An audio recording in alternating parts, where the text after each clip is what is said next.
Hello friends, कल हम लोग फिस्कल पॉलिसी स्टार्ट किए थे इंडियन इकॉनमी में।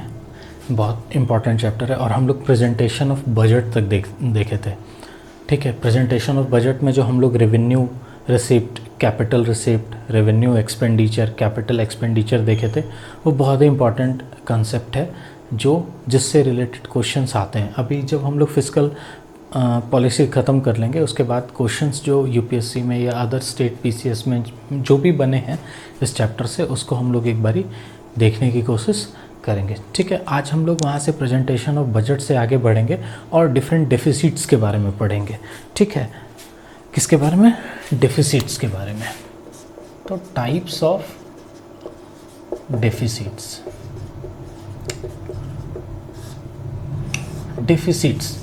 डेफिसिट्स का मतलब, अच्छा, हम लोग ऐसे समझते हैं ना कि मान लो किसी आदमी के शरीर में विटामिन ए कम हो जाए तो क्या बोलते हैं उसको? डेफिशिएंसी, मतलब कमी। तो डेफिसिट भी वही है, kind of deficiency, that is कमी। तो गवर्नमेंट का और बजट या फिस्कल के रिलेशन में अगर हम लोग बोलें तो उसको हम लोग डेफिसिट बोलते हैं। और ये कैसे हम समझ सकते हैं क्या होता है डेफिसिट? ये है कि गवर्नमेंट के पास मान लो 500 रुपया है और उसको खर्च जो है वो 1000 करना है। मतलब आपके पास जो गवर्नमेंट के पास काम पड़ा हुआ है वो 1000 रुपये का काम पड़ा हुआ है, लेकिन उसके पास है कितना? 500। मतलब वो कमाया 500 ही है रेवेन्यू रिसिप्ट से या जो भी रिसिप्ट है, और उसके पास टोटल खर्च करने को, एक्सपेंडिचर करने को, जॉलरी जो एक्सपेंडिचर करने को वो कितना है? 1000। तो हम लोग यहाँ पे क्या देखेंगे? एक्सपेंडिचर माइनस रिसिप्ट अगर देखें तो 1000 माइनस 500, मतलब 500 रुपया ये क्या है? एक्सपेंडिचर जो हमको 1000 करना है उसमें हम लोग को कम कितना पड़ रहा है? 500। तो ये this 500 is known as deficit. यही आपके पास क्या है? कम पैसा है जो आपको खर्च करने के लिए चाहिए, ज़रूरत है। तो इसी को हम लोग डेफिसिट बोलते हैं। कितनी कमी है सरकार के खजाने में, that is known as deficit. तो डेफिसिट जो है बहुत तरह का है, डिफरेंट डेफिसिट्स है, उसके बारे में हम लोग देखते हैं। सबसे पहले क्या है? Budgetary deficit. डेफिसिट या इसको बजट डेफिसिट भी बोल सकते हैं। दूसरा क्या है? Fiscal deficit, FD. तीसरा क्या है? रेवेन्यू डेफिसिट भी एक टर्म है। ठीक है, रेवेन्यू डेफिसिट, आरडी। और एक इफेक्टिव रेवेन्यू डेफिसिट, ईआरडी। फिर प्राइमरी डेफिसिट।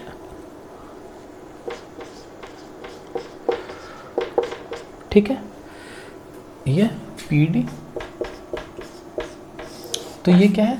डेफिसिट है, मतलब गवर्नमेंट के पास जो पैसे की कमी होती है वो इस टाइप से हो सकता है, मतलब इतने टाइप की कमी है पैसे की गवर्नमेंट के पास। ठीक है, budgetary deficit, fiscal deficit, revenue, effective revenue और प्राइमरी डेफिसिट। एक एक करके हम लोग समझते हैं। बजटरी डेफिसिट क्या होता है?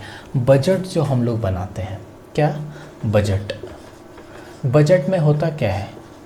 रिसिप्ट और एक्सपेंडिचर के बारे में लिखा होता है कि गवर्नमेंट कितना रुपया रिसीव कर रही है और कितना वो एक्सपेंड करने वाली है। तो रिसीव दोनों तरह का, रेवेन्यू रिसीप्ट और कैपिटल रिसिप्ट। एक्सपेंडिचर भी रेवेन्यू एक्सपेंडिचर और कैपिटल एक्सपेंडिचर। रेवेन्यू रिसिप्ट ऐसा रिसिप्ट जो कि गवर्नमेंट के लिए लाइबिलिटी ना हो, मतलब टैक्स, आप जो टैक्स पे कर रहे हो, इनकम टैक्स पे कर रहे हो, वो पैसा गवर्नमेंट को आपको वापस रिटर्न नहीं करना है, that is revenue receipt. Capital receipt, जैसे गवर्नमेंट ने कहीं से लोन ले लिया, अभी तो गवर्नमेंट के लिए वो एक रिसिप्ट है, गवर्नमेंट ने लिया है, बट वो क्या है? लाइबिलिटी है, गवर्नमेंट को लोन का पैसा वापस करना है, इसलिए वो क्या हो गया, कैसा रिसिप्ट कहलाया, कैपिटल रिसिप्ट। उसी तरह expenditure, revenue expenditure, capital expenditure. Revenue expenditure क्या, कि गवर्नमेंट ने कुछ ऐसा खर्च किया जिससे गवर्नमेंट को कोई फ़ायदा ना हो, जैसे सब्सिडी।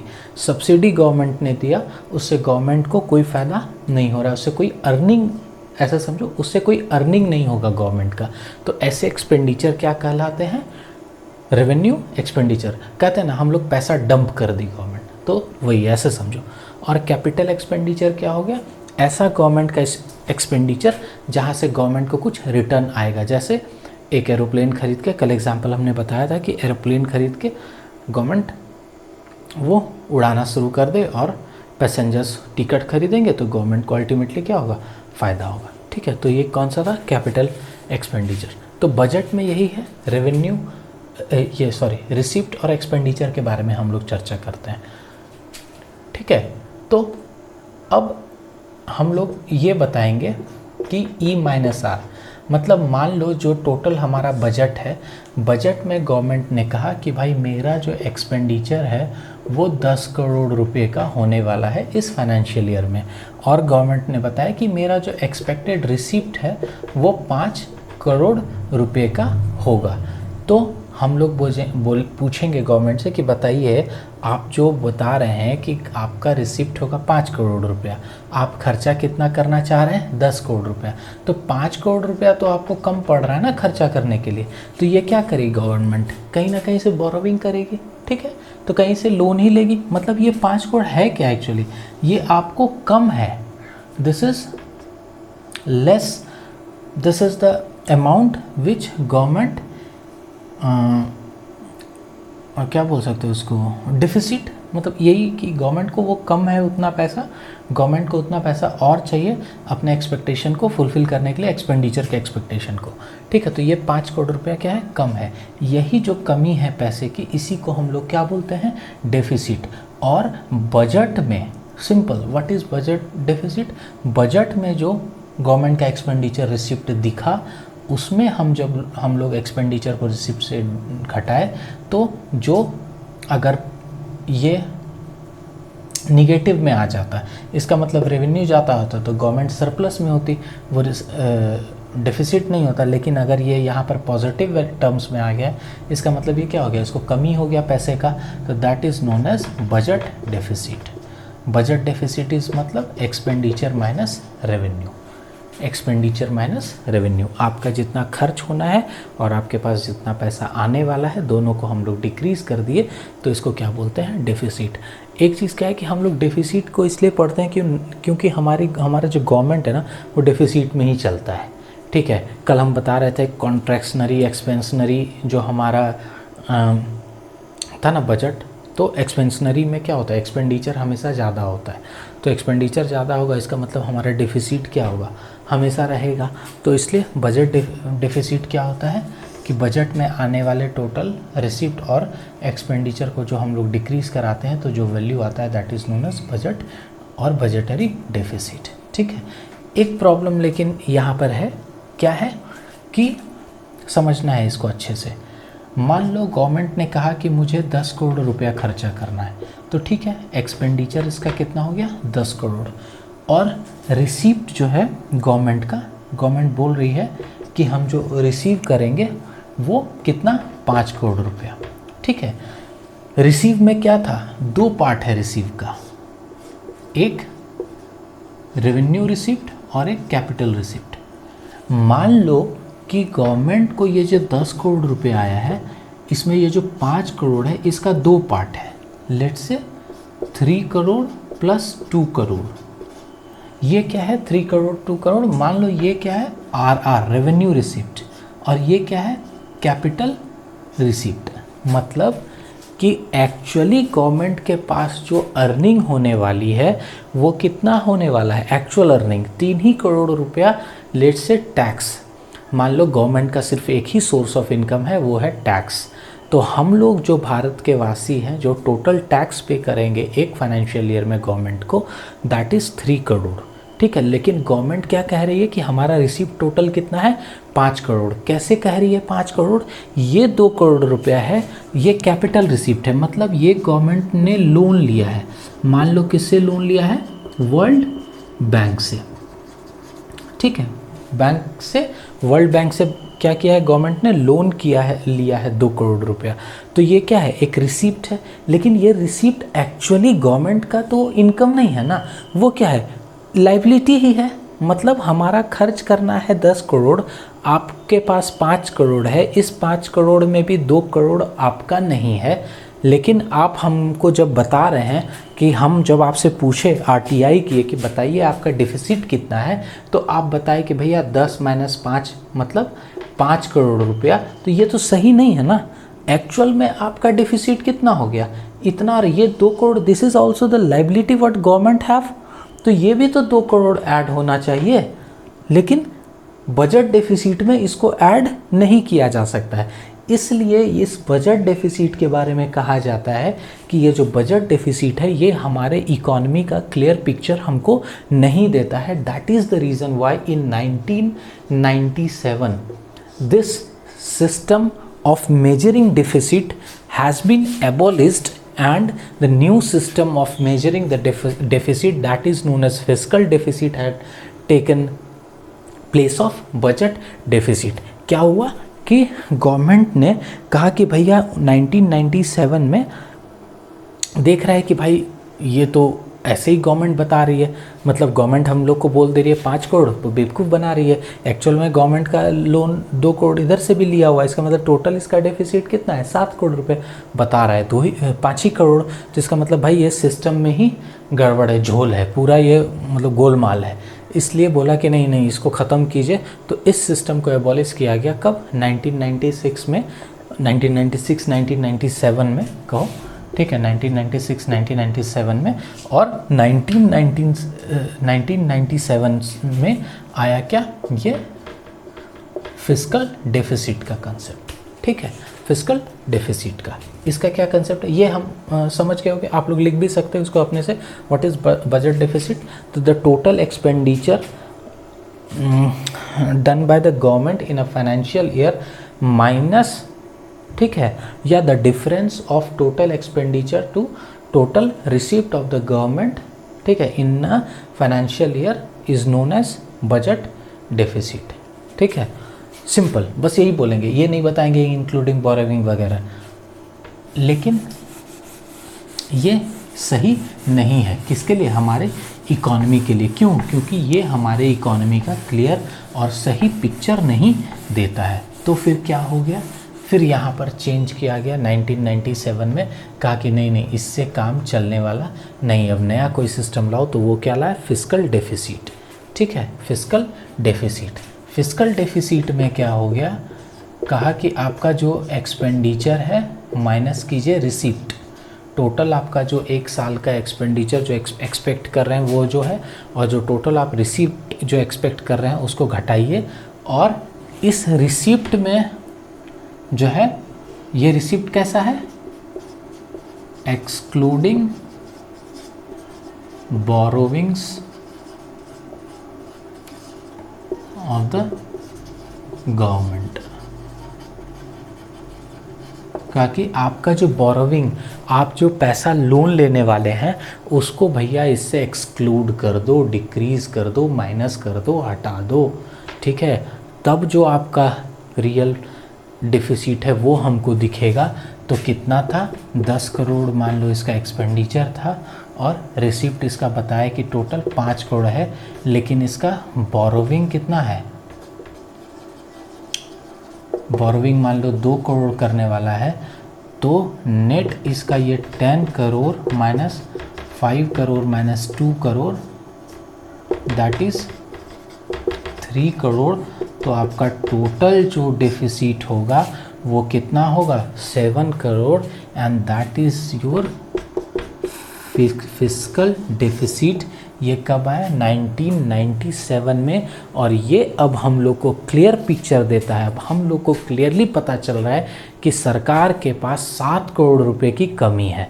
अगर हम कुछ भी प्लानिंग करेंगे हमारे फ्यूचर में 2 साल 4 साल आगे, क्या हम लोग सोचेंगे कि हम लोग सोचते हैं ना कि हमारा जो कर्ज है उसको हम ख़त्म करें, तो हमको ये तो पता चलेगा ना कि मेरा भाई 7 करोड़ का कर्ज है, तब ना हम उस हिसाब से अपना टारगेट सेट करेंगे।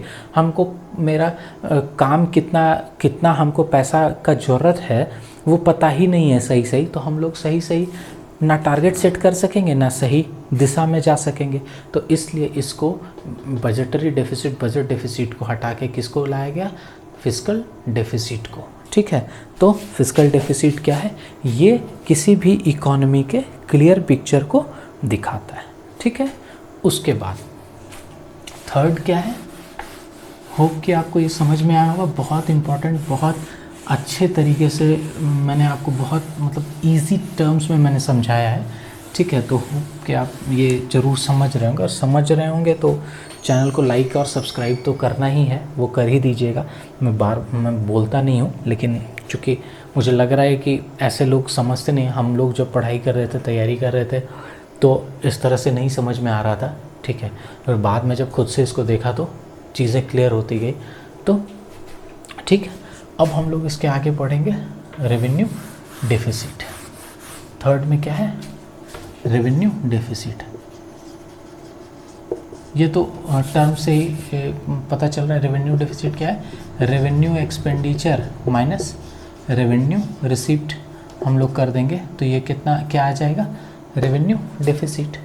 रेवेन्यू एक्सपेंडिचर मतलब आप ऐसे चीज़ पर खर्च कर रहे हो जहाँ से आपको कुछ अर्निंग होने को नहीं है, और रेवेन्यू रिसिप्ट आपका क्या है, ऐसा जो आप लाइबिलिटीज़ फ्री है। मतलब ये ऐसा समझो कि हम क्या एक्सपेक्ट करेंगे हमारे गवर्नमेंट से कि भाई तुम कम से कम सब्सिडी वगैरह जो दे रहे हो, जो भी कर रहे हो, बांट रहे हो, फ्री में दे रहे हो किसी को पैसा, फ्रीबीज बांट रहे हो, तो I don't care about it. Okay, ये शुड डू, बिकॉज हमारा पॉपुलेशन क्या है, बहुत सारे लोग आज भी गरीबी रेखा के नीचे हैं। बहुत सारे ऐसे लोग हैं जो रियलिटी में ज़रूरतमंद है। सब्सिडी मिलना बहुत ज़रूरी है। अगर सब्सिडी नहीं मिलेगा तो हमारा रियल ग्रोथ, सारे लोगों का जो हमारा जो फाइनेंशियल क्या बोलते हैं उसको, फाइनेंशियल इंक्लूजन वाला जो कंसेप्ट है कि सबको मेन स्ट्रीम में लाना है, वो पॉसिबल है ही नहीं विदाउट गिविंग सब्सिडी। तो सब्सिडी आपको देना है, आप दीजिए, फ्रीबीज बांटना है, बांटिए, बट एटलीस्ट आप तो ये गवर्नमेंट से चाहोगे ना कि भैया ऐसा करो ना कि आप जो 500 रुपया मान लो फ्री में बांट रहे हो, तो कम से कम ये 500 रुपया आप अपने घर से कम उतना पैसा तो उगा ही लो। मतलब आप टैक्स वगैरह जो भी लगा रहे हो लोगों पे, कम से कम इतना पैसा तो आप उगा ही लो, ताकि ये बराबर क्या हो जाए, जीरो। मतलब चाहता है गवर्नमेंट, क्या चाहती है कि ये हमेशा जीरो हो। अगर ये जीरो नहीं होगा तो सिंपली ये कहो कि आप अपने घर को भी, घर खर्च भी नहीं चला पा रहे हो, घर का जो खर्च है वो भी आप नहीं चला पा रहे हो, अगर ये जीरो नहीं कर पा रहे हो। समझ में आया, ये जीरो मतलब क्या, this is the target, this is the target of the government that we should zeroize revenue deficit. Why? What is revenue deficit? Revenue deficit is revenue expenditure minus revenue receipt.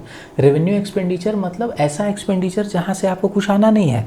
मतलब आप तो एक तो ऐसा चीज़ में खर्च करने जा रहे हो जहाँ से आपको कुछ उगने को नहीं है, कुछ मिलेगा नहीं। अब ऊपर से मान लो लोन लेके हम सब्सिडी बांटें, तो ये तो बुद्धिमानी नहीं है ना। एक तो हम वैसे ही लोन ले लिए तो निगेटिव में चले गए, फिर उसको सब्सिडी बांट दिए तो और ना निगेटिव हो गए। क्यों? क्योंकि ये जो सब्सिडी बांटे, इससे तुमको कोई, गवर्नमेंट को कोई अर्निंग नहीं है।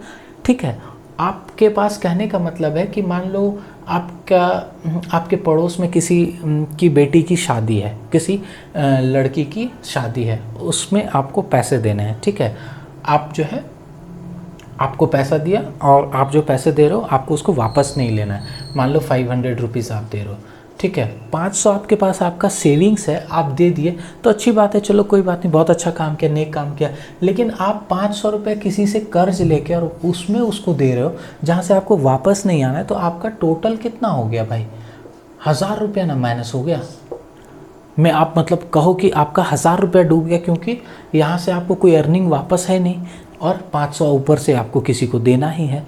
तो ऐसे कंडीशन में हर एक गवर्नमेंट का ये रहता है कि आप जो है रेवेन्यू डेफिसिट को क्या करो, जीरो। तो मतलब अगर आपको ये क्वेश्चन आएगा, यूपीएससी आपको आराम से ये घुमा सकती है कि ये बताओ कि रेवेन्यू रिसीप्ट जो है हमारा, रेवेन्यू डेफिसिट जो है वो हमारे इकोनॉमी के लिए क्या है फिजिबल, कि ये जीरो रहे या ये मैक्सिमम रहे, ठीक है, या एक मिनिमम लेवल तक चलता रहे, क्या हमारे लिए बेस्ट होगा। तो हमारे लिए बेस्ट क्या होगा कि ये at least this should be zero. अगर ये मतलब एक्सपेंडिचर मान लो 500 है और रेवेन्यू अगर 1000 हो जाए, मतलब आपको माइनस में 500 हो जाए, मतलब आपको ये डेफिसिट ना हो के क्या हो गया, सरप्लस हो जाए, तो ये तो और अच्छी बात है। मतलब ये निगेटिव में हो तो और अच्छी बात है, लेकिन at least it should be zero, ठीक है। तो दिस इज रेवेन्यू रिसिप्ट। उसके बाद इफेक्टिव, उसके बाद क्या है, revenue deficit, effective revenue deficit. सबसे पहले ये समझ गया कि रेवेन्यू डेफिसिट क्या है। उसके बाद इफेक्टिव रेवेन्यू डेफिसिट क्या है, ये क्या होता है, revenue expenditure minus revenue receipt. यहीं पे लिखते हैं revenue expenditure minus revenue receipt. ये दोनों यहाँ भी हम लिखे थे यही, तो दोनों में फ़र्क क्या है, ये जो है ना revenue expenditure minus revenue receipt, वहाँ पर जो है एक चीज़ आपको और करना है, क्या,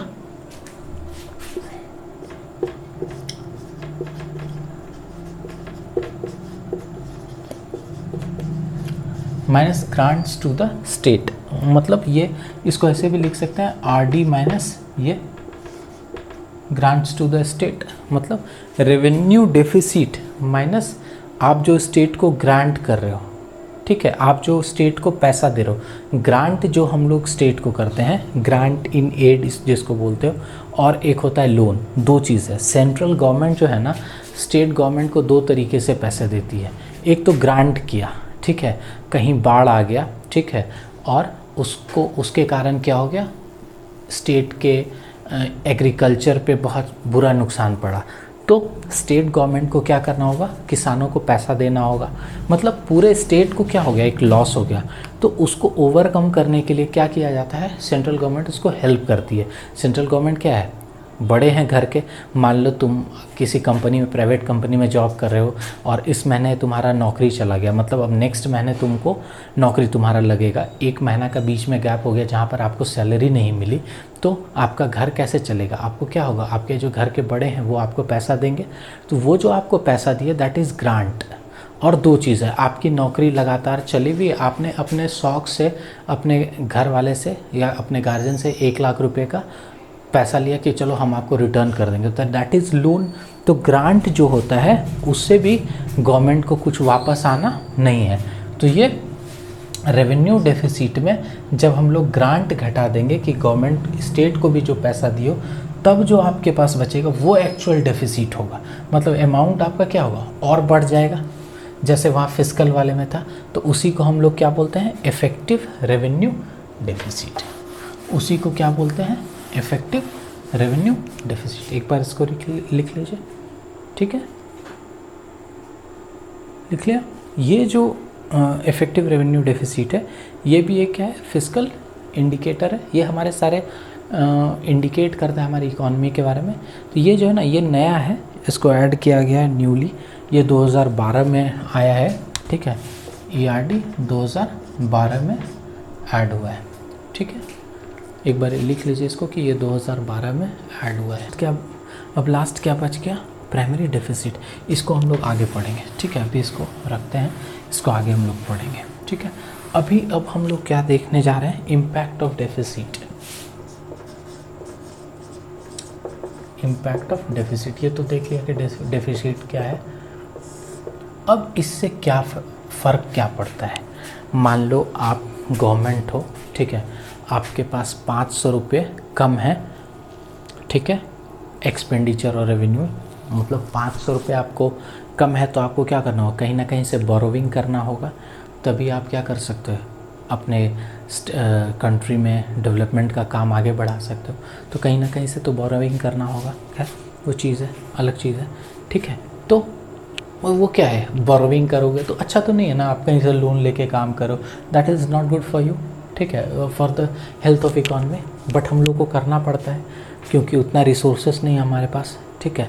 तो उससे क्या इम्पैक्ट पड़ सकता है, तो हम लोग उसके बारे में देखेंगे, इम्पैक्ट ऑफ डेफिसिट, ठीक है। इसके बारे में अभी बहुत चर्चा हो रहा है एक चीज़,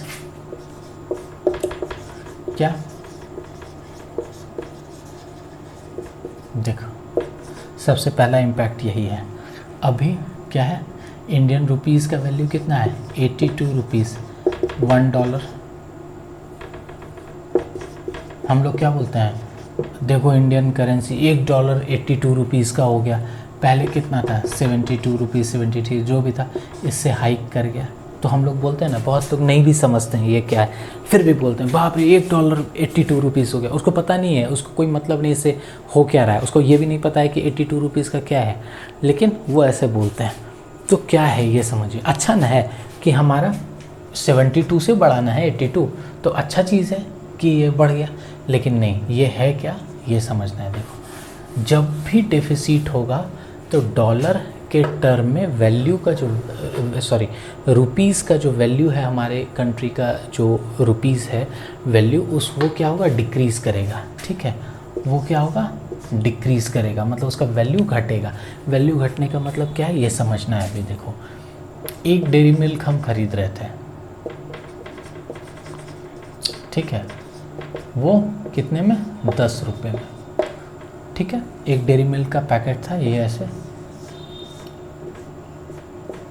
1 2 3 4 8 यूनिट्स का, वो उसको हम लोग कितने में खरीद रहे थे, 10 रुपये में। अब क्या हुआ, फिर से एक डेयरी मिल्क हम लिए, ये क्या था, मान लो कि 2021 में, 2022 आ गया।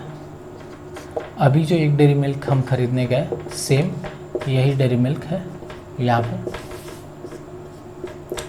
ठीक है, सेम है। अब हमको 12 रुपया पे करना पड़ रहा है। क्या करना पड़ रहा है, 12 रुपया। तो आप क्या बोलेंगे कि ये डेयरी मिल्क क्या हो गया, महंगा। क्या बोलेंगे, कॉस्टली, इसका कॉस्ट इंक्रीज कर गया। आप सिंपल बोलते हो ना कि अरे क्या बताएं, डेयरी मिल्क कितना महंगा हो गया है भाई। क्यों, क्योंकि पहले हम 10 ही रुपये में ख़रीद लेते थे, अब 12 रुपये में। सिमिलर चीज़ यहाँ पर है, ऐसा समझिए। $1 आप पहले खरीदते थे 72 रुपीज़ में, अब क्या हो गया, ये मान लो 2021 में, अब 2022 आ गया, अभी चल रहा है, इसमें $1 आप खरीद रहे हो कितने, 82 रुपीज़ में। तो आप क्या बोलोगे, $1 क्या हो गया, महंगा, मतलब कॉस्टली, या इसका कॉस्ट क्या हो गया, बढ़ गया। समझो, एक डेयरी मिल्क खरीद रहे थे 10 रुपये में, अब एक डेयरी मिल्क कितने में खरीद रहे हैं, 12 रुपये में। इसका मतलब डेयरी मिल्क क्या हो गया, महंगा हो गया। ये क्या हो गया, महंगा हो गया। महंगा हो गया मतलब इसका वैल्यू बढ़ गया। महंगा होने का मतलब इसका वैल्यू इंक्रीज़ कर गया, बढ़ गया। ये 10 रुपये में पहले ख़रीद रहे थे एक डेयरी मिल्क, अब 10 के जगह कितना देना पड़ रहा है, 12 रुपया, मतलब इसका वैल्यू क्या हो गया, डिक्रीज़ कर गया, गिर गया। मतलब क्या कि आपके पास ऐसे ऐसे 5-10 सिक्का था, यही 10 सिक्का दे रहे थे आप, तो क्या हो गया, आपको एक डेयरी मिल्क दे रहा था, अब 2 सिक्का और इसमें ऐड करना पड़ गया। इसका मतलब ये जो एक सिक्का पहले था, इसका जो वैल्यू था वो क्या था, डिक्रीज़ हो गया। और इसको हम लोग दूसरे तरीके से समझते हैं, क्योंकि ये बहुत इंपॉर्टेंट कॉन्सेप्ट है, इसलिए मैं बता रहा हूँ। मान लो क्या है कि ये एक मोहल्ला है, मोहल्ला 1, मोहल्ला 2, ठीक है। ये मोहल्ला 1 जो है, इसका एक लड़का है A, मोहल्ला 2 में एक लड़की है B, ठीक है। ये इसको पसंद करता है, ठीक है, तो इसको देखने के लिए डेली डेली मोहल्ले में आता है। तो मोहल्ले 2 का जो लड़का है, जो लड़के लोग हैं, उनको लगता है कि बाप रे, मतलब हमारे रहते बाहर वाला कोई हमारे घर, मतलब मोहल्ले की लड़की को कैसे लेके चला जाएगा। तो यहाँ पर क्या था, 5 लोग था। ये मिलके इसको क्या किया, डराया और ये भाग गया, ठीक है। लेकिन अब क्या मतलब ये पांचों मिलके इसको साइड कर लिया। अब क्या हुआ, यही ए, ये बी, ये पांच, थोड़ा ये भी पावरफुल हो गया होगा, जो भी रीज़न है, मतलब छोड़ो ये पावरफुल नहीं हुआ अभी। ये अब क्या हुआ, सेकंड केस में देखा गया कि ये जो लड़का है फिर से आया इस लड़की को देखने के लिए, और ये पांच लोग फिर से इस कॉलोनी का लड़का है, ये क्या हुआ यहाँ पर खड़ा है, लेकिन ये जो है डर नहीं रहा है, ये देखे जा रहा है इसको। तो इस पांच लड़का क्या है, दो लड़के को और बुलाया कि अरे भाई तुम लोग भी आ जाओ, क्योंकि हम लोग से ये नहीं डर रहा है। अब क्या हुआ, ये पांच की जगह सात लड़का आ गया। अब ये क्या है, जैसे आया ये क्या हो गया, फिर से वापस से दूर हट गया। मतलब क्या हुआ कि ये जो पांचों लड़का था, इसका वैल्यू जो है, जो या इसका स्ट्रेंथ जो है वो क्या हो गया, घट गया। तभी ना दो और लड़कों की ज़रूरत पड़ गई। सिमिलरली हम ये भी कर सकते हैं उसके वाइस वर्सा कि ये जो ए था, इसका जो स्ट्रेंथ था वो क्या हो गया, यहाँ पर बढ़ गया होगा, क्योंकि ज़्यादा लोग चाहिए अब इसको हटाने के लिए, तो स्ट्रेंथ बढ़ गया होगा। मतलब ये क्या हो गया, इसका वैल्यू क्या हो गया, इंक्रीज कर गया, या इसका वैल्यू क्या हुआ और डिक्रीज कर गया वैल्यू, ठीक है। तो यही होता है, जब भी डेफिसिट होगा, जब भी आपका एक्सपेंडिचर और रिसिप्ट में डिफरेंस बहुत ज़्यादा हो जाएगा और आपका एक्सपेंडिचर पार्ट बहुत ज़्यादा हो जाएगा, तो आपका जो मनी का जो वैल्यू है वो क्या होगा, डिक्रीज कर जाएगा, ठीक है। अभी एक चीज़ देखो, अच्छा एक चीज़ ये भी हम लोग के दिमाग में आता है, मैं जब इसको समझता था, पढ़ता था, तो मेरे दिमाग में भी आता था कि भाई हम लोग डॉलर से ही क्यों कंपेयर करते हैं चीज़ों को, क्यों, उसका रीज़न क्या। अभी देखो चाइना और अमेरिका, इस दोनों में कोल्ड वार सा छिड़ा हुआ है, मतलब वॉर चल रहा है लिटरली, ठीक है, सुपेरियरिटी का, कि कौन ज़्यादा सुपर पावर है।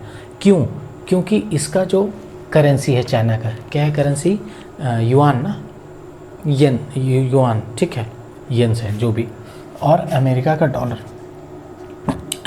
तो ये अभी कुछ भी मार्केट में ख़रीदना है, मतलब एक चीज़ ये समझो कि हम बोलेंगे कि क्या हो गया भाई, डॉलर का वैल्यू बढ़ गया, हम क्यों 82 रुपीज़ दे के $1 ख़रीदने जाएं, हमको क्या मतलब है, बढ़ने दो ना, बढ़ने दो, घटने तो जो हो रहा है, हमको क्या मतलब है कि 82 रुपीज़ हो गया, ठीक है। क्या मतलब है कि डेयरी मिल्क 12 रुपये का हो गया। तो यहाँ मतलब है ना कि हमारा टेस्ट, हमको खाना है, अच्छा लगता है, इसलिए हमको इसको परचेज़ करना है। सिमिलरली यहाँ पर भी क्या है कि आपका डॉलर, जब आपका रुपीज़ जो है $1 के अगेंस्ट 82 हो गया, फिर भी आपको क्या गरज पड़ा है कि हमको इतना, मतलब इसके बारे में सोचना है। इसलिए आपको गरज पड़ा है क्योंकि आपको मान लो अपने यहाँ कुछ ए प्रोडक्ट बनाना है, ठीक है। तो ए प्रोडक्ट, मान लो एक ये रेल इंजन है, आपको बनाना है, तो आप जो रेल इंजन, ए नाम का जो रेल इंजन बना रहे हो ना, उसके लिए आप क्या कर रहे हो, अलग अलग जगह से स्पेयर पार्ट्स ला रहे हो। ये यूएसए से लाया, इधर जापान से आप ला रहे हो, यूरोप से आप ला रहे हो, कुछ ऑस्ट्रेलिया से ला रहे हो।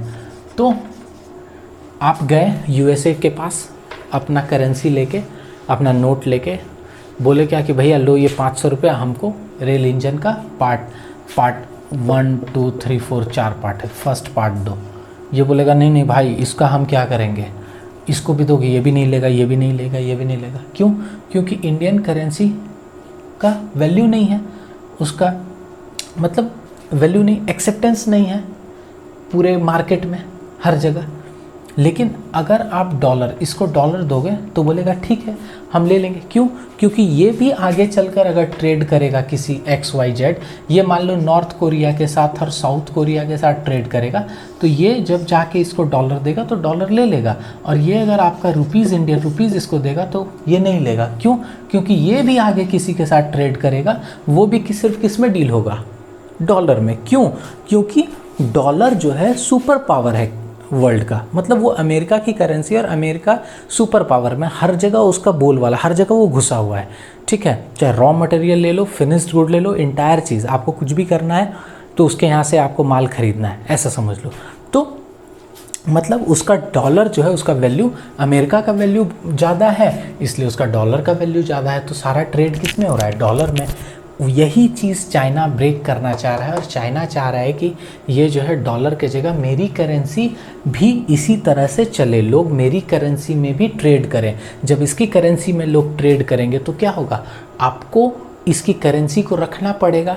अभी मतलब मान लो आपको एक रेलवे इंजन बनाना है और आप यूएसए छोड़ो, आपको जापान से कुछ खरीदना है, ऑस्ट्रेलिया से कुछ खरीदना है, तो आपको क्या चाहिए, आपके हाथ में डॉलर चाहिए। आप डॉलर लेके जाओगे, अभी जैसे आप अपने मार्केट में, लोकल मार्केट में इंडिया में चले जाओ, वाइट पेपर काट लो, 1000 रुपये 2000 का जो नोट है ना, उसका लेंथ वेट जो है, उसमें एक वाइट पेपर काट लो, उसमें लिख दो 2000, जाके दो, बोलो दीजिए सामान, वो देगा क्या, नहीं, क्यों, उसके लिए उसका कोई वैल्यू नहीं, वो एक्सचेंज नहीं होगा।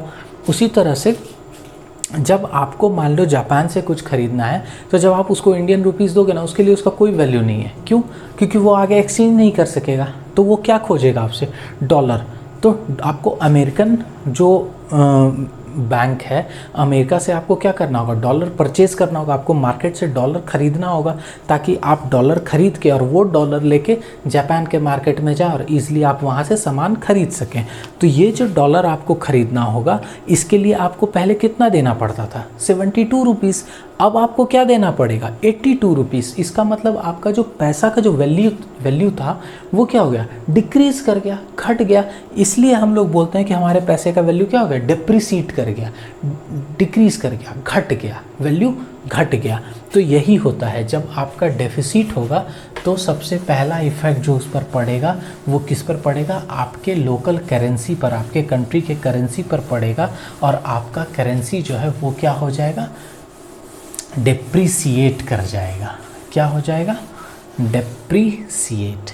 आपका रुपये का वैल्यू क्या होगा, डेप्रीसिएट कर जाएगा, मतलब डिक्रीज़ कर जाएगा, मतलब घट जाएगा।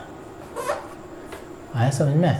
तो this is the first impact of deficit. और अब ये चिल्लाना सिर्फ ऐसे नहीं चिल्लाना है कि मोदी हाय हाय 82 रुपीज़ हो गया, समझ के चिल्लाना है, ठीक है, कि 82 रुपीज़ हो गया तो हम लोग को कितना नुकसान है उससे। अभी मेरे पैकेट में 82 कॉइन्स था, 72 दे के $1 ले लेते, 10 कॉइन मेरा बच भी जाता। अब क्या हो गया, रिक्शा भाड़ा मेरा बच जाता। अब क्या होगा, सारा 82 रुपीज़ हमको देना पड़ गया $1 खरीदने के लिए। तो इसलिए क्या है, मोदी हाय हाय, ठीक है। तो this is the impact of, first impact of deficit, ठीक है। सेकेंड क्या होगा, इंटर जनरेशनल बर्डन कर सकते हो, हाँ, बर्डन, इंटर जनरेशन, इंटर क्या है, इंटर और जनरेशन, जनरेशन से बना जनरेशनल। ये क्या हो गया, मतलब एक जनरेशन, अभी हम बाप, उसका बेटा, फिर उसका बेटा, फिर उसका बेटा, दिस इज जनरेशन, ऐसे चलता रहता है। फादर, उसके सन, फादर, उसके फिर बेटे सन, फिर या डॉटर, फिर son daughter, son daughter, mother के जो भी। तो ये क्या हो गया, एक generation, second generation, third generation, fourth generation, ऐसे जनरेशन चलता रहता है। तो ये क्या होगा, डेफिसिट के कारण आपका जो ये बर्डन है वो किस पे पड़ेगा, इंटर जनरेशनल। इंटर जनरेशनल मतलब हर एक जनरेशन पे, आने वाले जनरेशन पे, फिर उसके बाद वाले, फिर उसके बाद वाले, फिर उसके बाद, मतलब कर्म आपका भुगतेगा साला बाद वाला। यही है, इंटर जनरेशनल बर्डन हो जाएगा। क्यों इंटर जनरेशनल हो जाएगा, डेफिसिट होगा, मतलब कि आपके पास एक्सपेंडिचर करने के लिए ज़्यादा है, मतलब आपका एक्सपेंडिचर आपको ज़्यादा करना है, पैसा कम है, लोन लोगे चुका नहीं पाओगे, आप नहीं चुकाओगे, आपका बेटा चुकाएगा, वो नहीं चुका पाएगा, उसका बेटा चुकाएगा। तो कैसा हो गया, जनरेशन चेंज होता गया लेकिन बर्डन बढ़ता ही गया। तो the second problem of the deficit is inter generational burden, ठीक है। तीसरा क्या है, बहुत इंपॉर्टेंट है, क्राउडिंग आउट इफेक्ट। ये क्राउडिंग आउट इफेक्ट क्या होता है, जब आपका डेफिसिट होगा तो गवर्नमेंट के पास क्या होगा, पैसा कम होगा, गवर्नमेंट के पास पैसा मतलब बैंक्स के पास भी पैसा कम होगा, ठीक है, क्या करने के लिए, लेंड करने के लिए। या मान लो गवर्नमेंट के पास पैसा, सॉरी, बैंक के पास पैसा कम नहीं है, ठीक है, रहने दो, बैंक के पास नॉर्मल कंडीशन है। तो बैंक का क्या काम है, देखो ये बैंक है, मैं भी एक बैंकर हूँ, तो मैं भी यही सोचूंगा, देखो क्या होगा, बैंक है, मेरे पास 100 रुपये भाई, हमको क्या करना है, लेंड करना है, लोन देना है लोगों को, दैट इज़ लेंडिंग। क्यों, the source of, major source of income of bank is lending. आप पैसा दो, अब ये नहीं बोलना कि 3-3 हज़ार रुपये आप लोग रख लेते हो SBI में, उसके बाद पैसा काटते रहते हो, तो वो आपका मेजर सोर्स ऑफ इनकम है, नहीं, वो हमारा मेजर सोर्स ऑफ इनकम नहीं है। हमारा मेजर सोर्स ऑफ इनकम क्या है, लेंडिंग। हम लोग क्या करते हैं, लेंड करते हैं, लोन देते हैं लोगों को, ठीक है। अब देखो 2 ऑप्शन है मेरे पास, ठीक है। अब एक चीज़, 100 रुपये है, हमको लोन देना है, मान लो रेट ऑफ इंटरेस्ट मेरा 5% है, ठीक है। एक आदमी आया A, दूसरा आदमी है B, ये भी ready to take loan on at 5%, ये भी 5% पे लेने के लिए तैयार हो जाए, ठीक है। तो हम क्या करेंगे, लेंड करेंगे। अब हम ये देखेंगे ना कि इसको दें कि इसको दें, क्या करते हैं हम लोग, सिबिल रिपोर्ट निकालते हैं, मतलब ये देखते हैं कि इसका क्रेडिबिलिटी क्या है, इसका मार्केट में क्या रेप्यूटेशन है, वो देखते हैं। तो हम देखते हैं क्या कि A जो है, इसका जो है पहले भी 3-4 लोन ये ख़राब किया, और B जो है कभी भी कोई लोन ख़राब नहीं किया, तो हमारा प्रेफरेंस क्या होगा, B को हम लोन पैसा दें। अगर ये मान लो 4.5% पे भी अगर लेना चाहे तो भी हम लोग प्रेफर करेंगे कि इसको ना दे के इसको दें। क्यों, क्योंकि हमारा लोन क्या है, यहाँ पर सेफ है, ठीक है। सेम वही कंडीशन यहाँ पर है। देखो अब क्या हुआ, हमारे पास 100 रुपये हैं, ठीक है, गवर्नमेंट को क्या है, पैसा चाहिए खर्च करने के लिए, ठीक है। गवर्नमेंट के पास, गवर्नमेंट का स्थिति क्या है, डेफिसिट में है, मतलब इसको 500 रुपये तो कहीं ना कहीं से लेना होगा। ऑप्शन क्या है गवर्नमेंट के पास, या तो आप भारत में के बैंक से पैसा ले लो, या IMF से, वर्ल्ड बैंक से पैसा लो जाके। तो भारत के पास बहुत ज़्यादा पैसा तो नहीं है, यहाँ से तो कुछ लेना ही होगा, लेकिन आपके पास 300 रुपये तक का लिमिट है ऑप्शन कि भाई 300 रुपये हम भारत के बैंक से लोन ले सकते हैं। तो आप आओगे SBI के पास, हम कौन सा बैंक है, SBI, the bank to every Indian, ठीक है। हम आपको क्या बोलेंगे, ठीक है सर, हाँ। अब देखो आप आए SBI के पास, हम फिर से, मेरे पास ऑप्शन क्या है, AB में कौन है, ये है गवर्नमेंट, और B में क्या है, कॉमन पीपुल नहीं,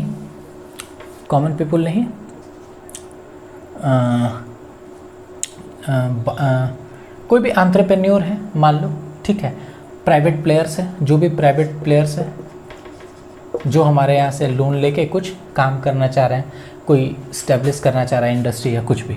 और दूसरा आदमी कौन है, गवर्नमेंट, भारत सरकार। अब आपको क्या करना है, लेंड करना है। तो आप क्या करोगे ये बताओ, आप किसको लोन दोगे, आप दोगे गवर्नमेंट को, क्योंकि सरकार के पास से मेरा पैसा तो कहीं नहीं जाना है, वापस आना ही आना है। तो इसके पास जो ये 100 रुपया है ना, ये कोशिश करेगा कि मैक्सिमम 80 से 90 रुपीज़ तक हम, मतलब चाहेगा कि सारा ही पैसा दे दें गवर्नमेंट को, लेकिन फिर प्रायोरिटी सेक्टर लेंडिंग और ये और वो बहुत सारी चीज़ें आ जाएगी। उसके बावजूद भी जब सरकार को पैसे की ज़रूरत होती है तो वो सारा नियम चला जाता है तेल लेने। खैर जो भी, अगर 5% के रेट पे ले रहा है तो किसको प्रेफर करेगा, ये इसका क्या इच्छा होगा कि सारा पैसा किसको दे दें, गवर्नमेंट को। क्यों, क्योंकि यहाँ सेफ है भाई, इंटरेस्ट भी मिल रहा है, सेफ्टी भी है, पैसा का NPA का कोई चांस ही नहीं है। यहाँ पर क्या है, सारा चांस है भाई, ठीक है। तो ये क्या करेगा, प्राइवेट प्लेयर्स को, जो एंटरप्रेन्योर्स हैं जो हमारे कंट्री में, जो कि कुछ स्टेब्लिश करके ग्रो करना चाह रहे हैं लोग, बैंक उसको पैसा ना दे के किसको देगी, गवर्नमेंट को। मतलब इन लोगों के लिए, प्राइवेट प्लेयर्स के लिए, एंटरप्रेन्योर्स के लिए पैसा क्या हो जाएगा, कॉमन पीपल के लिए बैंक के पास पैसा क्या हो जाएगा, कम हो जाएगा देने के लिए। This is known as crowding out effect. Crowding out effect क्या है कि ऐसी स्थिति बैंक के सामने आ जाए, ठीक है, ऐसा कंडीशन, ऐसा इफेक्ट, मतलब ऐसा चीज़ होता है, ऐसा इफेक्ट डिफिसिट का, जिसमें कि कॉमन पीपल के लिए, एंटरप्रेन्योर के लिए या प्राइवेट प्लेयर के लिए पैसा गवर्नमेंट बैंक के पास लेंड करने के लिए कम हो जाए, और जो भी पैसा है बैंक उसका मैक्सिमम अमाउंट चाहे कि वो गवर्नमेंट को दे दे ताकि वो सेफ़ रहे, सेफ खेलती है जब बैंक्स। तो ऐसे इफ़ेक्ट को क्या बोलते हैं? Crowding out effect. Crowding out effect देखो इसका कितना गंदा मतलब हमारे इकॉनमी पे असर है, कितना गंदा इफ़ेक्ट है इसका। ये देखो कि हम एक आदमी है, हम मान लो एक कुरकुरे की कंपनी बनाना चाह रहे हैं, ठीक है। कुरकुरे की कंपनी बनाने के लिए हमको 50 करोड़ रुपए का लोन है। जब बैंक लेने गए तो बैंक बोलते कि भैया ऐसा कीजिए 5 करोड़ रुपए आपको दे सकते हैं, क्योंकि मेरा 45 करोड़ तो हम भारत सरकार को दे रहे हैं, वहाँ सेफ्टी में है, पैसा मेरा डूबेगा नहीं। और वो 5 करोड़ कम लिया इसलिए भाई आपको 5 करोड़ दे रहे हैं। तो क्या होगा, हम कुरकुरे की कंपनी नहीं इस्टेब्लिश कर सकेंगे। कुरकुरे की कंपनी नहीं इस्टेब्लिश करेंगे तो इसका मतलब क्या है कि मेरा तो एम्प्लॉयमेंट गया, मेरे साथ साथ जो 50 लोग थे जिनका एम्प्लॉयमेंट होना था वो भी गया। एम्प्लॉयमेंट गया, इसका मतलब they do not have the money in their hand. If they do not have money in their hand the purchasing power will automatically decrease. मतलब they will now not purchase anything. If they will not purchase anything, what does it mean? It means that they are not demanding. If they are not demanding, supply will not come, and if supply will not come, ultimately economy will fail. तो demand supply खत्म, economy fail. तो this is a very bad impact of deficit. इसी को क्या बोलते हैं? Crowding out effect. Hope आपको बहुत अच्छे से समझ में आया होगा, ठीक है। कोई दिक्कत? फोर्थ क्या है हमारा? एकदम बहुत अच्छा, जो हमेशा हम लोग हर एक चीज़ में लिख सकते हैं, क्या कि भाई इन्फ्लेशन इंक्रीज कर जाएगा। क्या होगा?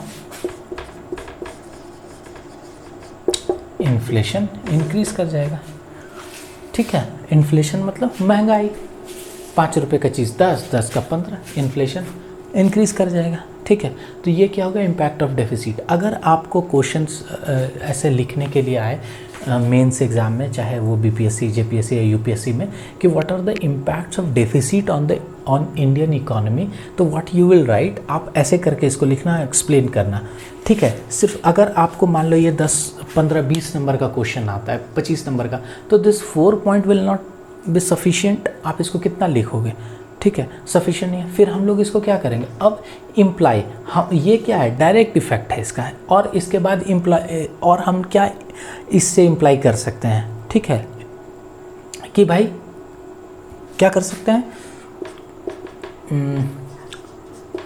एम्प्लॉयमेंट डिक्रीज कर जाएगा, अनएम्प्लॉयमेंट बढ़ जाएगा। अनएम्प्लॉयमेंट बढ़ जाएगा तो लोगों के पास पैसा कम हो जाएगा, तो पैसा कम होगा तो वो अपने मेडिकल खर्च अगर करना चाहेंगे तो नहीं होगा, मतलब हेल्थ इशू हो जाएगा।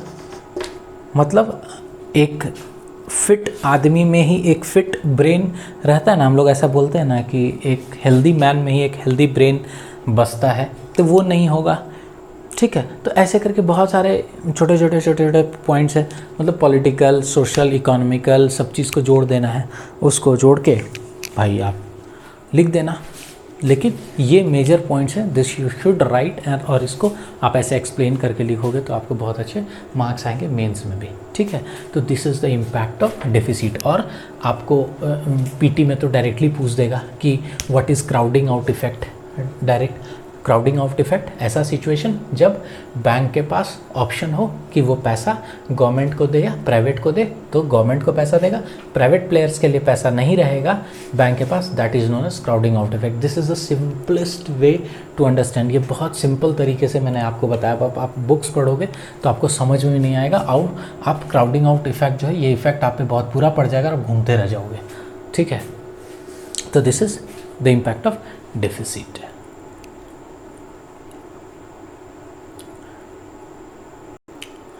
होप कि लिख लिया होगा आपने। अब हम लोग, लेक्चर बहुत बड़ा हो जाएगा, मतलब 40-50 मिनट, 1 घंटे का हो जाएगा, तो इसको फास्टली रैप अप करते हैं। क्योंकि ये मेंस में भी आता है, इसलिए थोड़ा सा मैंने टाइम लेके इसको आपको समझाया है, ठीक है। पीटी के लिए तो यस, मतलब वन डे वाला एग्ज़ाम जो होता है पीटी का, उसके लिए तो बस क्राउडिंग आउट इफेक्ट और बेसिक जो इसका कारण है वो सब जान लोगे तो हो जाएगा। अब क्या है कि हाउ एक और क्वेश्चन देखते हैं, how government will decrease its deficit. Government क्या करे, कैसे अपने डेफिसिट को घटा सके, मतलब कम करे, ठीक है, क्या करना पड़ेगा सरकार को, तो उसके बारे में देखते हैं। तो सबसे पहला चीज़, ऐसा नहीं है कि सिर्फ मेंस में आएगा, पीटी में भी आ सकता है कि खास यूपीएससी या जो भी एग्ज़ाम है, अभी जैसे इस बार से शायद बीपीएससी का भी कुछ ट्रेंड चेंज हो, जेपीएससी में भी कभी जो 2-3 स्टेटमेंट वाले क्वेश्चन आते हैं, ABC AB ABCD इस टाइप से, तो उसमें डेफिनेशन पूछते ही है या रीज़न पूछते ही है कि गवर्नमेंट कैसे अपने डेफिसिट को कम करे। आपको दे देगा, पहला बाहर घूमने चला जाए, दूसरा बाहर घूमने चला जाए, तीसरा बाहर घूमने चला जाए, चौथा बाहर घूमने चला जाए, मतलब जो भी ऐसे 4-5 स्टेटमेंट दे दिया and you have to choose 2, 3, 4 और ऑल द लेट से कि सारा स्टेटमेंट सही हो, ठीक है। तो वो क्या है कि दोनों चीज़ें, मेंस पीटी दोनों में हम लोग को काम आएगा। तो how government will decrease its deficit, तो सबसे सिंपल, बस टैक्स बढ़ा दो, ले बढ़ा दिया, रैशनलाइज कर दो टैक्स स्ट्रक्चर को, प्रॉपर वे में लगा दो और बढ़ा दो ना यार, दिक्कत क्या है। मिडिल क्लास के लोग हैं वैसे ही पीस रहे हैं और पीसेंगे, उनको आदत है, गरीब थे गरीब हैं गरीब रहेंगे, ठीक है। तो रैशनलाइज टैक्स स्ट्रक्चर जो भी है वो मिडिल क्लास के साथ ही प्रॉब्लम है, ठीक है ना। माइंडसेट होता है, अमीर का माइंडसेट है कि हम अमीर हैं, गरीब का माइंडसेट है कि गरीब है, प्लेटफॉर्म पे भी सो जाएंगे। मिडिल क्लास के साथ दिक्कत क्या, साला प्लेटफॉर्म पे सोएंगे तो देखेगा, सब कोई देखेगा, क्या बोलेगा, और देखने को कोई नहीं है। तुमको यहाँ से आप चले गए दिल्ली, आपको कोई नहीं देखने जा रहा, आपके बगल वाला पड़ोसी, लेकिन हमारे दिमाग में वो रहता है, तो हमारा सोच ही उतना है मिडिल क्लास का। तो कुछ भी होता है तो सबसे ज़्यादा असर किसको पड़ता है, मिडिल क्लास को। तो बस यही करेंगे, गवर्नमेंट कैसे डिक्रीज़ करेगा डेफिसिट, अरे हमको डेफिसिट डिक्रीज़ करना है, तो रुको ना, तुरंत लाओ इनकम टैक्स बढ़ा दो, साले को 2 लाख पे लगा दो कि 2 लाख आप कमाओ, फिर भी हम लेंगे 30% लेंगे, 40%। अभी क्या हुआ बिटकॉइन में 30%, साला पैसा लगा रहे हैं हम, पैसा मेरा डूबेगा, उस पर कोई इश्यू नहीं है, आप डूब रहा है तो पैसा आप देने वाले नहीं हो, अगर हम उसे कुछ कमा लें तो आप 30% टैक्स लगा दिए, फ्री का पैसा।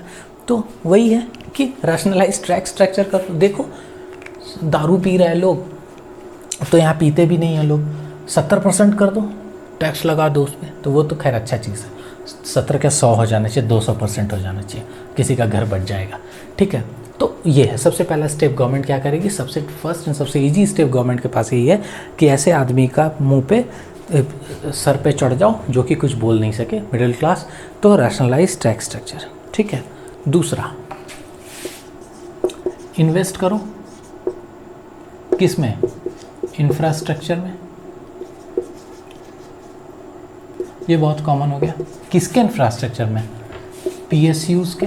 अब बोलोगे कि पीएसयूज़ मतलब बीएसएनएल को फिर बेच क्यों दिया, तो वैसे पीएसयूज़ के नहीं, ऐसे पीएसयूज़ जो प्रॉफिट मेकिंग है। तो जो ऐसे पीएसयू हैं, कोल इंडिया है, आईओसीएल है, जो भी है, आपको जो पैसा बना के दे रहा है, ऐसे पीएसयू जो आपको पैसा अर्न करके दे रहे हैं, वैसे पीएसयू पर आप के इंफ्रास्ट्रक्चर पर और इन्वेस्ट करो, उसको और बढ़ावा दो, ताकि आपका अर्निंग और बढ़े और आपका डेफिसिट क्या हो जाए, डिक्रीज़ कर जाए। तो सेकंड क्या है, इसको कर लो। तीसरा चीज़ होना चाहिए, होगा नहीं कभी, क्या कि आप सब्सिडीज़ जो दे रहे हो उसको डिक्रीज़ कर दो, घटा दो, कम कर दो। आप जो फ्री में पैसा दे रहे हो, फ्री में सब चीज़ बांट रहे हो, उसको कम कर दो आप, है ना, समझ में। सब्सिडीज़ को क्या करेंगे, डिक्रीज़ कर देंगे, मतलब कि चलो भाई फ्री में इतना दे दिया कि ऐसे नहीं ऐसे करो, अरे उससे अच्छा उसको कहीं पर इन्वेस्ट करा दो, मतलब उसका इफ़िशियंसी, उसका एनर्जी को इन्वेस्ट करा दो, कहीं पर उसको काम पे लगा दो, तो क्या होगा, सब्सिडी उसको देने का ज़रूरत ही नहीं पड़ेगा। लेकिन नहीं, हमको तो सब्सिडी देना है, हमको तो वोट लेना है, तो क्या करेंगे, सब्सिडी को आप डिक्रीज़ कर दो, तो आपका डेफिसिट क्या हो जाएगा, वैसे ही बढ़ जाएगा, ठीक है। जैसे बहुत अच्छा किया है नरेंद्र मोदी जी ने। अभी क्या है, 200 रुपये हमारे डीबीटी हो रहा था, मतलब डायरेक्ट बेनिफिट ट्रांसफ़र, जो एलपीजी सिलेंडर आता था 200 रुपये मिल रहा था खाते में, अभी कितना है 40 रुपये, 70 रुपये, 50 रुपये ऐसे मिल रहा है। तो क्या होगा, ग्रेजुअली आपका सब्सिडी क्या होगा, डिक्रीज़ होगा। और ये करना बहुत ज़रूरी है। अगर ये नहीं होगा तो आपका इकॉनमी नहीं दौड़ेगा, आपको नए रेल्स, आपको रोड्स, ये सब नहीं मिलने वाले हैं। ठीक है, प्रैक्टिकली सोचो, इम्प्रैक्टिकल होके मत सोचो। तो सब्सिडी को आपको क्या होगा, ग्रेजुअली डिक्रीज़ करना होगा, तभी आपका डेफिसिट क्या होगा, कम होगा। ठीक है। चौथा, पीएसयू की बात की है, फिर से कर लेंगे। डिसइन्वेस्टमेंट इसको बोलते हैं, विनिवेश, या सिंपल ऐसा कि भाई अपने स्टेक को सेल करो। किसके स्टेक को, लॉस मेकिंग पीएसयूज, जो सरकार का, एग्जाम्पल बीएसएनएल, जो बीएसएनएल आपको कुछ कमा के नहीं दे रहा है, वैसे बीएसएनएल का स्टेक रख के, वैसे बीएसएनएल में अपने पैसे को इन्वेस्ट करके कोई फ़ायदा नहीं है, उसको बेच दो। दैट इज़ डिसइन्वेस्टमेंट, विनिवेश इसको कहते हैं। डिसइन्वेस्टमेंट मतलब क्या होता है कि गवर्नमेंट जो है, सिंपल समझो, आप बहुत सारे लोग ट्रेडिंग करते हैं, रिलायंस का 4 शेयर खरीदा, 5 शेयर खरीद लिया, अडानी ग्रुप का 5 शेयर खरीद लिया, आदित्य बिरला ग्रुप का, है ना, 5 शेयर खरीद लिया, एसबीआई का, यूको का। तो अलग अलग बैंक्स का शेयर खरीदते हो, मतलब क्या है, आप उसमें इन्वेस्ट कर रहे हो।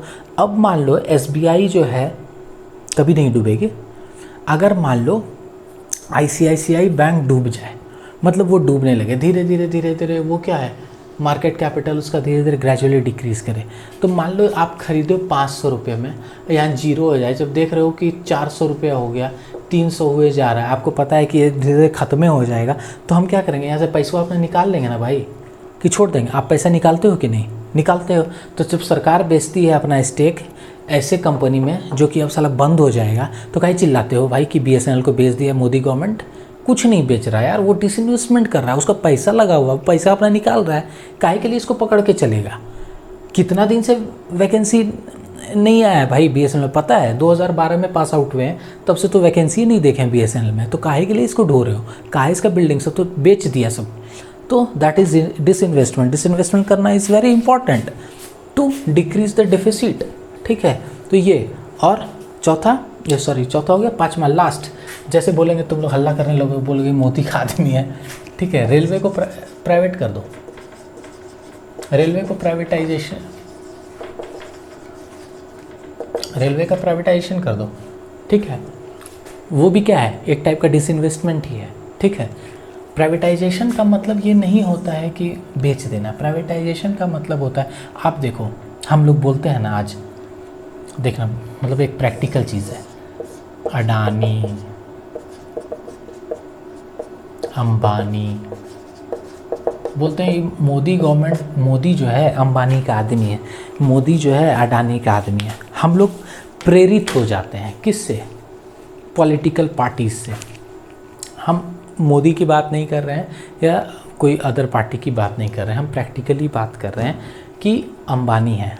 एक चीज़ बताओ, ईरान में कोई एक पोर्ट है, ठीक है, छबार पोर्ट, वो भारत को ईरान बोल रहा है कि आप यहाँ पर अपना पोर्ट बना सकते हो। लेट्स से छबार पोर्ट ईरान में ही है ना जी, तो जो भी है, नहीं भी होगा तो बना देंगे, सर दिक्कत क्या है। ठीक है, तो अब उसको बोला ईरान की भाई 600 करोड़ रुपए का लागत है, तो अब ये बताओ कौन 600 रुपये करोड़ उसमें लगाने जाएगा? यही जाएगा ना भाई, इसके पास पैसा है तो ये लगाएगा, तो गवर्नमेंट इसका आदमी कहाँ से हो गया भाई? ये लगाएगा तो ये कमाएगा। तुम 2 लाख रुपए इन्वेस्ट करके रेस्टोरेंट चला रहे हो तो तुम कमा रहे हो ना, तो इसके पास 600 करोड़ रुपए है, 1000 करोड़ रुपए है, ये लगाएगा और ये कमाएगा। तो यही है, प्राइवेटाइजेशन का मतलब ये नहीं होता है कि आप देश को बेच रहे हैं, प्राइवेटाइजेशन का मतलब होता है डिसइन्वेस्टमेंट। आप ऐसे हैंड में चीज़ों को दे रहे हैं जहाँ से कि आपको अच्छी सर्विस मिले। आज लोग एसबीआई के बारे में बोलते हैं ना कि भाई एसबीआई में क्या है कि सर्विस नहीं मिलता है। कैसे मिलेगा?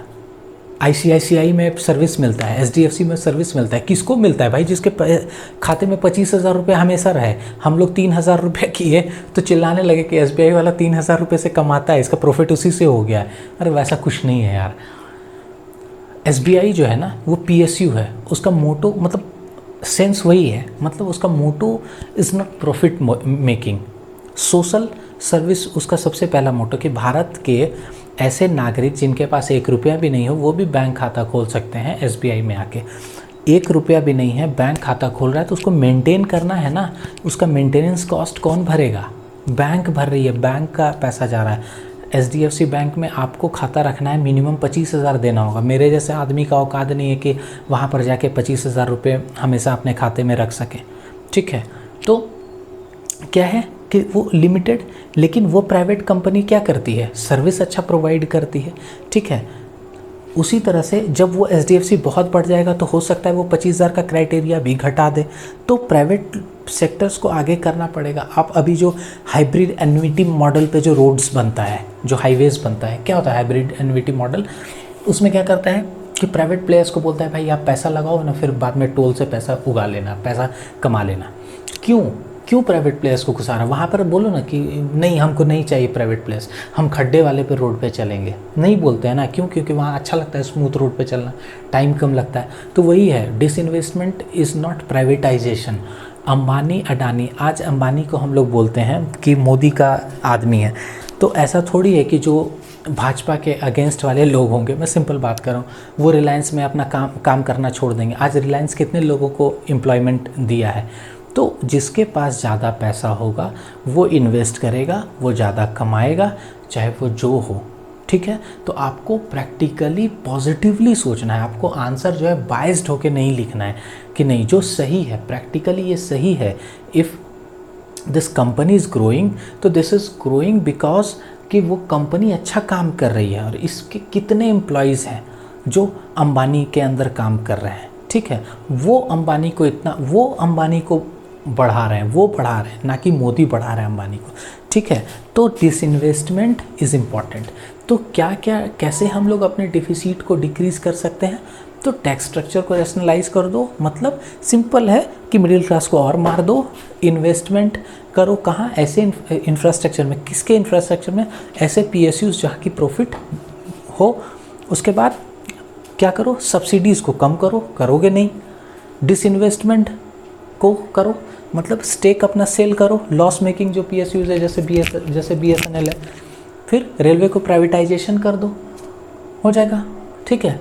तो दीज आर द स्टेप्स जिससे कि हम लोग डिफिसिट को कम कर सकते हैं। लेक्चर बहुत बड़ा हो जाएगा इसलिए आज स्टॉप कर रहा हूँ, ठीक है। Okay, thank you. और हाँ, लाइक कर देना भाई लोग और सब्सक्राइब कर देना भाई लोग, ठीक है। बाय।